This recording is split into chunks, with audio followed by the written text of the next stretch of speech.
this is Rahul Malani from Sharekhan by BNP Paribas. Today we are going to discuss the investment thesis on Punjab National Bank.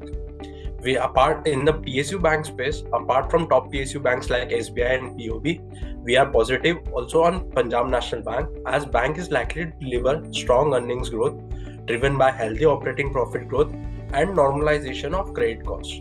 This will lead to improvement in return on assets as well as return on equity for the respective going years ahead for FY24 and 25.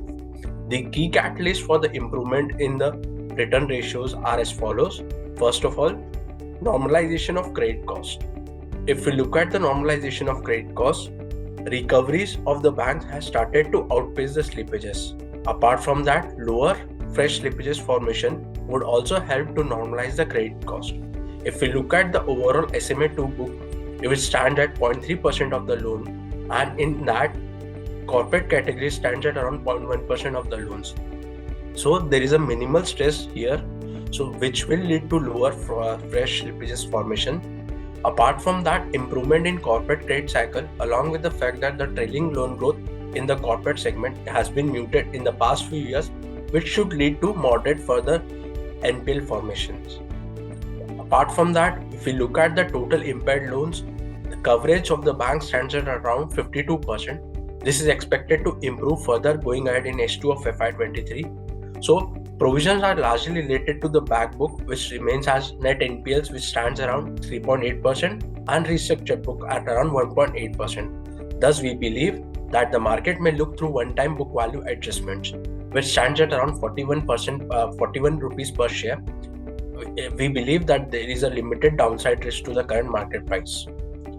Overall, PSU banks have emerged stronger after the COVID crisis and the corporate NPL cycle. Going forward, we believe that recoveries would exceed the net new NPL addition, and the existing trends of strong recoveries would likely to sustain over the medium term. In terms of balance sheet strength, it has improved substantially. If we look at the capital ratios, which are healthy, Tier 1 capital at 12%, healthy CASA at 44% around.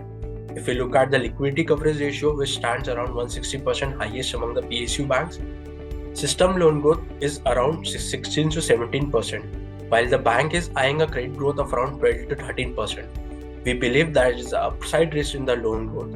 However, if we look at the 24 and 25, we believe that bank is likely to deliver strong loan growth in line with the peers like SBI and BOB, which are delivering their loan growth around 20%. The bank's excess liquidity of around, if we look at the liquidity coverage ratio, which stands around 160%, and the credit deposit ratio of around 17%, will help in the environment of deposit growth challenges to accelerate the loan growth. So the two catalysts which we have discussed are normalization of credit cost and acceleration in loan growth, which is likely to drive the improvement in the return ratio. Apart from that, this will deliver the strong PPP. If we look at in terms of valuations are cheap for PNB as compared to the improvement in return ratio profile expected. Bank is likely to deliver strong earnings growth driven by healthy loan growth and lower credit cost. The stock currently trades at around 0.6 times and 0.5 times its adjusted book value estimates of 24 and 25. We have a price target of Rs 64. Thanks.